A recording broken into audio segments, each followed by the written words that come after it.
Lady super star Nayanthara గురించి ప్రత్యేకించి పరిచయం అక్కర్లేదు.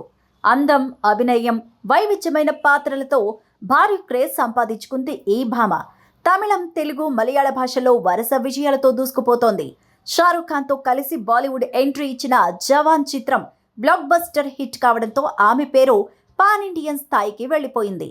అయితే తాజాగా నయన్ తన కెరియర్లో చేసిన ఓ తప్పును గుర్తు చేసుకుంటూ చేసిన కామెంట్స్ ఇప్పుడు సోషల్ మీడియాలో వైరల్గా మారాయి. తమిళంలో సూర్య హీరోగా నటించిన గజనీ సినిమా ఎంత పెద్ద హిట్ అయిందో అందరికీ తెలిసిందే. ఆసిన్ ప్రధాన కథానాయిక నటించిన ఈ సినిమాలో నయనతార సెకండ్ హీరోయిన్ గా నటించింది. ఆమె ఒక మెడికల్ స్టూడెంట్ గా ఆకట్టుకుంది. అయితే ఈ పాత్రను తాను ఆశించినంత విధంగా చూపించలేదని, తన లుక్స్ ని కూడా అతి తక్కువ స్థాయిలో చూపారని పేర్కొంటోంది.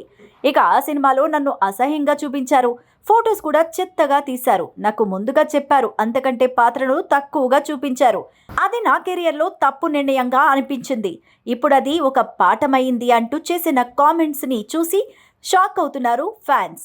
ఎందుకంటే గజనీ నుంచే నయనతార అందరికీ మరింతగా దగ్గరైంది. ప్రస్తుతం నయనతార మెగాస్టార్ చిరంజీవితో కలిసి అనిల్ రావిపూడి దర్శకత్వంలో తెరకెక్కుతున్న సినిమాలో కూడా నటిస్తోంది. ఇటీవలే విడుదలైన అధికారిక ప్రకటన వీడియో నయన్ లుక్తో పాటు సినిమాపై హైప్ పెంచేసింది.